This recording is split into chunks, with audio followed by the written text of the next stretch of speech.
pendekatan yang sama untuk mencari A0 tadi. Maka kalau kita gunakan pendekatan ini untuk mencari A1 ya, berarti di sini kan ada A1 ya. Kalau kita gunakan X sama dengan X0, berarti ini X sama dengan X0 ya. Nah, berarti ini kan kalau X sama dengan X0 berarti ini hasilnya 0 ya di dalam kurung, sama kayak di atas tadi kan. Ini hasilnya 0 ya, karena pengurangan bilangan yang sama. Ini hasilnya 0, ini 0, ini 0, ini 0. Berarti kalau ini 0, pangkat 1 berarti ya 0 ya.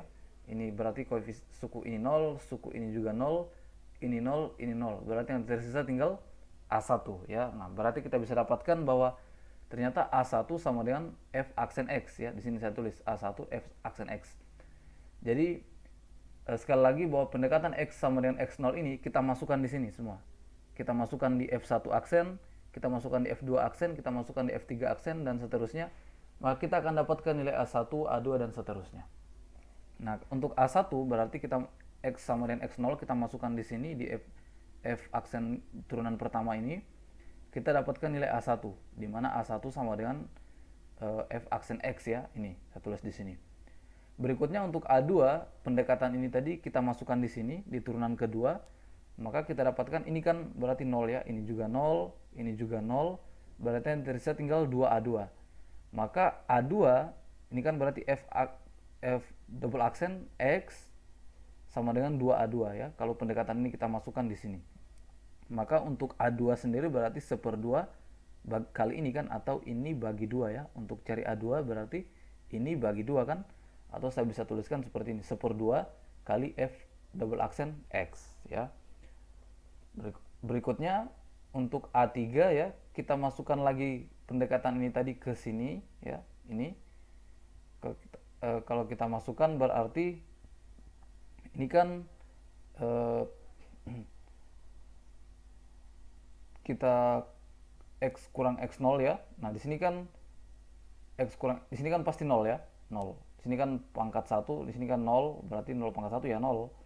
Berarti F aksen atau turunan ketiga dari F ini, kalau kita masukkan pendekatan ini berarti suku yang tersisa tinggal ini ya, yang ini. Berarti suku yang tersisa tinggal 3 kali 2 kali 1 A3. Maka untuk mencari A3 ya, berarti 1 ya, ini bagi ini kan F turunan ketiga bagi 3 kali 2 kali 1 ya, atau saya bisa tulis seperti ini, 1/3 kali 2 kali 1 kali ini ya, karena ini kan sama saja ya, kali berarti ini bagi ini. Saya bisa tuliskan seperti ini. Kalau kita coba tuliskan ulang ya, A1 tadi nilainya F aksen X, berarti saya bisa tulis 1/1 faktorial F aksen X kan, karena sama saja ya, 1/1 faktorial. 1 faktorial kan berarti 1 ya, 1 bagi 1 ya 1, berarti tinggal F aksen X ya. Jadi ini tidak ada masalah kalau saya tulis seperti ini kan. Berikutnya untuk A2 saya bisa tulis seperti ini, 1/2 faktorial F double aksen X ya. Ini saya bisa tulis seperti ini kan, karena 2 faktorial kan 2 kali 1.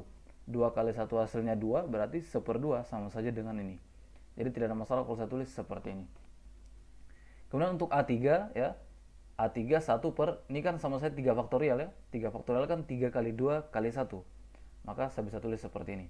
Nah, kita dapat polanya bahwa ternyata A1 sama dengan 1/1 faktorial turunan pertama dari F. A2 adalah 1/2 faktorial turunan kedua dari F. A3 adalah 1/3 faktorial turunan ketiga dari F.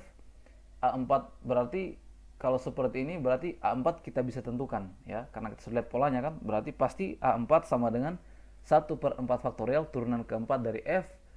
A5 sama dengan 1/5 faktorial turunan kelima dari F ya, dan seterusnya. Kalau A6 kan berarti sama dengan 1/6 faktorial turunan ke-6 dari F. Ini polanya seperti ini kan. Oke, kita sudah dapat konstantanya atau koefisiennya, tinggal kita masukkan ke persamaan fx ini untuk kita bisa mendapatkan nilai atau informasi yang lebih banyak atau lebih jauh ya. Sekarang kita coba masukkan ya. Tadi A0 ya, tadi kan A0 sama dengan F ya, sama dengan F tadi fungsinya. Atau saya bisa tuliskan seperti ini, A0 yaitu 1/0 faktorial turunan ke 0 dari F ya. Saya bisa tuliskan seperti ini kan, karena 1/0 faktorial, 0 faktorial itu hasilnya 1 ya, 0 faktorial hasilnya 1. 1 faktorial juga hasilnya 1 karena 1 kali 1 1. 0 faktorial hasilnya 1 karena 0 faktorial berarti di sini tidak ada faktorial ya, artinya tidak ada faktor apa-apa. Maka 1 tetap 1 di sini ya. 0 faktorial hasilnya 1, 1 bagi 1 ya 1. Turunan ke 0 dari f ya f ya, karena tidak turunan ke 0 kan maksudnya tidak diturunkan, tidak turunan apa-apa kan, tidak diturunkan berarti f. Berarti saya bisa tuliskan tadi kan A0 sama dengan f ya tadi, maka ini kan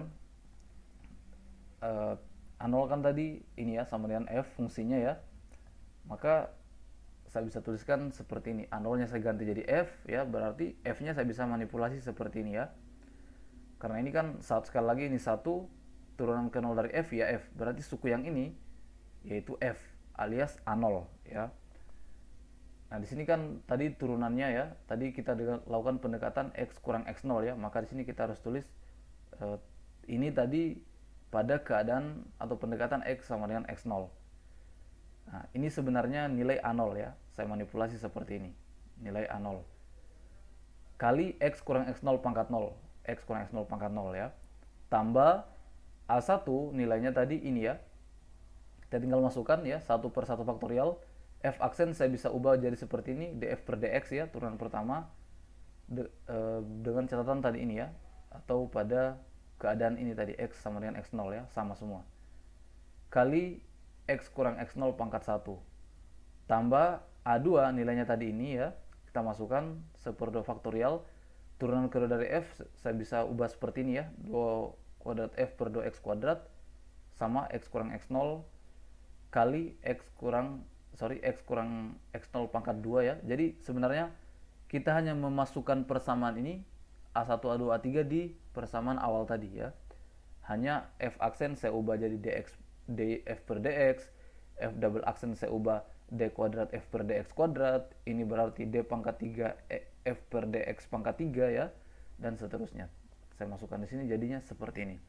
Ini tadi untuk yang ini ya, suku yang ini.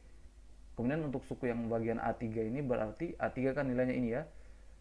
Nah, akan kita masukkan kan berarti 1/3 faktorial ya. Ini kan A3 1/3 faktorial.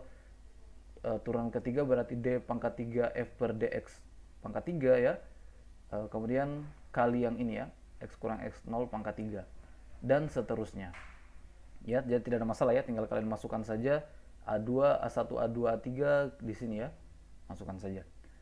Atau saya bisa tulis notasinya adalah sigma n sama dengan 0 sampai tabar hingga 1 per n faktorial x kurang x0 pangkat n d pangkat nf per dxn, yaitu di sini dalam x kurang x0 ya, pendekatan x kurang x0 tadi ya. Saya bisa tulis notasinya seperti ini. Nah, kalau kita uji, kalau n sama dengan 0 ya, berarti tadi 0 1/0 faktorial x kurang x0 pangkat 0, ini kan saya ubah ya, saya tukar. Ini kan perkalian ya, ini kali ini saya bisa ubah ya, x ini suku yang ini saya bisa bawa ke sini, ini saya geser ya. Ini kan saya tinggal geser ini. Ini kan tadi kalau di deret ini x kurang x0 pangkat n kan di bagian akhir ya. Ini kan bagian akhir ya. Kita lihat ini di bagian akhir. Ini kan di bagian akhir. Ini saya geser ke sini. Kemudian turunan ini saya geser di bagian terakhir ya. Jadi tidak ada masalah kan kalau saya putar seperti ini. Kalau namanya perkalian kan bisa diputar-putar ya, digeser-geser. Nah, kalau kita uji tadi ya, pada saat n sama dengan 0 misalnya, di sini 0 1/0 faktorial x kurang x0 pangkat n ya, di sini d0 berarti sini d0 dx0 ya, cocok kan? Kemudian kalau tambah n sama dengan 1 berarti 1/1 faktorial ini. Kemudian ini turunan pertama ya, ini cocok. Kemudian ini pangkat 1 ya di sini, cocok ya.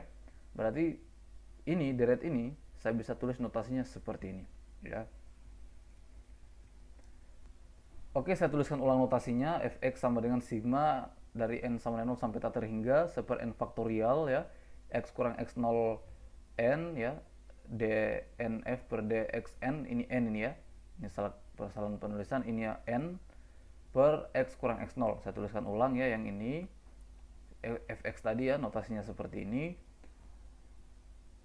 Kemudian fx ya. Nah, di sini saya bisa ubah seperti ini ya.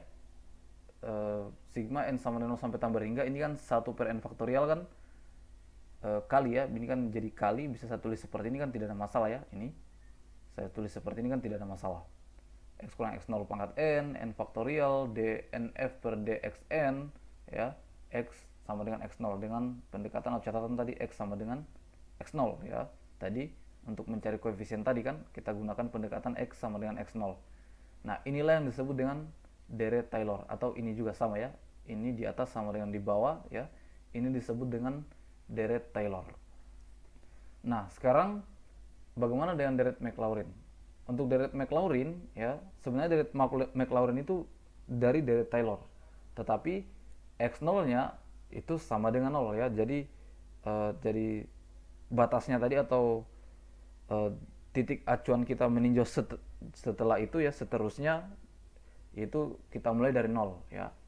Berarti ini menjadi fx sigma n sama dengan 0 sampai tak berhingga sampai tak terhingga ya. Ini x0 nya tadi 0, berarti tinggal x pangkat n kan, x0 nya kan sini 0 ya, berarti persamaan ini tinggal x pangkat n ya, n faktorial dnf.